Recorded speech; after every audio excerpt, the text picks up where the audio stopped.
এত ব্যস্ততার মাঝে তোমাদের সাথে কোনো কিছুই শেয়ার করা হয়নি। সো কেমন আছো তোমরা? নিশ্চয়ই ভালো আছো। আজকে ছিল একটা নেল আর্ট, তো নেল এক্সটেনশন তো দেখতেই পেলে। তারপর আমি এখানে কাজে লেগে গেছি। অনেক কাস্টমার ছাড়া হয়েছে। এখানে একটা ছিল স্ট্রেটনিং, সেই ক্রিমগুলো লাগানোর ব্যাপার আছে, সমস্ত কিছুই তোমরা জানো। কারণ কি বলো তো, অনেক দিন হয়ে গেছে মানে তোমাদের সাথে ভিডিও বা কিছু শেয়ার করা হয়নি। আর এটাও পড়ে আছে এডিটের জন্য, তোমাদের সাথে শেয়ার করা হচ্ছিল না। তাই ভাবলাম এখন ফাঁকা আছি, রিল্যাক্স আছি একটু, তাই তোমাদের সাথে ভিডিওটা শেয়ার করলাম। অবশ্যই জানাবে লাস্টে যে কেমন হয়েছে। মোটামুটি স্ট্রেটনারটা একটু চেঞ্জ করতে হয়েছে আমাকে, যদিও স্ট্রেটনারটা কাজ করছিল না, দেন আবার স্ট্রেটনার চেঞ্জ করা হয়েছে। তো তারপর এই কাজটা করা হচ্ছে। মানে দেখতেই পাচ্ছ এখানে একজন বসে আছে, তো তাকে আমি এখন স্ট্রেট করব। সত্যি কথা বলতে আমার প্রফেশনটা খুবই ভালো লাগে, খুবই ভালো লাগছে, কাজ করতেও খুব ভালো লাগছে। নাওয়া খাওয়া নেই ঠিকই, শরীরটাও খারাপ হয়ে গেছে অনেকটাই।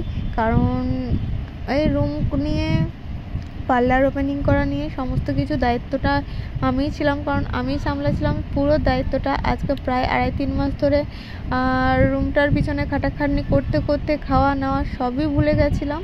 তো আরও মানে শরীরটা খারাপ হয়ে গেছে, খাওয়া দাওয়া তো নেই। আর এই যে পার্লার খুলেছি পুজোর মুখে, তো আসছে তো বটেই লোকজন, অনেকেই আসছে, অনেকেই জানে না। তো ট্রেনিংটা হোক, তোমরা দেখে নাও কেমন করে কি করছি, কতটা কি করতে পারছি না পারছি, পাশে থেকো। আমিও ভাবছি নিজে স্ট্রেট করাবো, স্ট্রেটনিং করাবো আমার হেয়ারগুলোকে। আবার ভাবছি যে না, টাইম পাবো না, কিন্তু করাতে তো হবেই, যেহেতু দুর্গা পুজো। আমার পার্লারে না করলেও অন্য পার্লারে গিয়ে করে আসতাম, কিন্তু সেই টাইমটাই নেই যে অন্য পার্লারে গিয়ে করে আসবো। কারণ জানোই তোমরা, ছোট মেয়ে আছে, মেয়ের জন্য কোথাও যেতে পারবো না। এরা সব এসেছিলো চুল কালার করার জন্যে। তো যাই হোক, এখানে চলছে, অনেকেই এসছে, দেখতেই পাচ্ছ। আর তোমরা বলো কেমন আছো? আমি তো ভালো আছি। তোমাদেরকে জিজ্ঞাসা করতে ভুলে গেছিলাম যে তোমরা কেমন আছো না আছো। আর এখানে মেয়ে ঘুম থেকে উঠে ওর মিমির কোলে চলে এসেছে, খুবই জ্বালাতন করছিল, বদমাশিও করছে। আর এখানে একটা ফেসিয়াল ছিল, সেটা তোমাদের সাথে শেয়ার করলাম, যদিও ভিডিওটা করে দিয়েছিল পিউ। আর আমি এখানে ফেসিয়াল করছিলাম। তো যাই হোক, তোমরা পুজো কাটাও ভালোভাবে, আমিও পুজো কাটাবো। আমাদের তো এখানে আরম্ভ হয়ে গেছে গান বাজনা, হই হুল্লোড়, এত সুন্দর প্যান্ডেল করেছে, তোমাদের সাথে পরে আমি শেয়ার করব। সবাই এসো দুর্গাপুজো দেখতে, তিলপাড়া দুর্গাপুজো দেখতে এসো সবাই, যারা সিউড়িতে থাকো। আমার ব্লগটা যারা দেখছো, যারা কাছে পিঠে আছো, খুব সুন্দর করেছে, আমরা দেখে এসেছি। এত সুন্দর সাজিয়েছে, পুরো ফুল দিয়ে সাজিয়েছে মন্দিরটা, বোঝাই যাচ্ছে না যে মন্দির।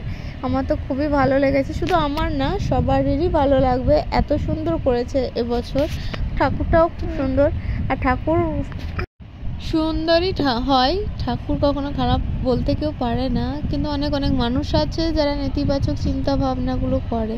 তো যাই হোক, এখানে হেয়ার কাট ছিল, ফেসিয়াল ছিল, আইব্রো ছিল, দেন স্ট্রেটনিং তো চলছে কাজ।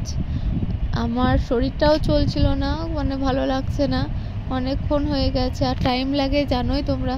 ওই ভয়ে আমি কোথাও পার্লারে যাচ্ছি না স্ট্রেট করাতে, হেয়ার স্ট্রেট করাতে। তো কেমন লাগলো তোমাদের এটা আগেকার হেয়ারটা দেখতেই পাচ্ছ, ওয়াশ করার পর আঁচড়ে নেওয়া হয়েছিল, দেন এটা স্ট্রেটনিং করেছি। কেমন হয়েছে অবশ্যই তোমরা কমেন্টসে জানিও। ভালো লাগলে আমার পার্লার ওপেন থাকবে, ফোন করে চলে আসতে পারো। তো চলো, সবাইকে টাটা, বাই। পুজো কাটাও খুব ভালো।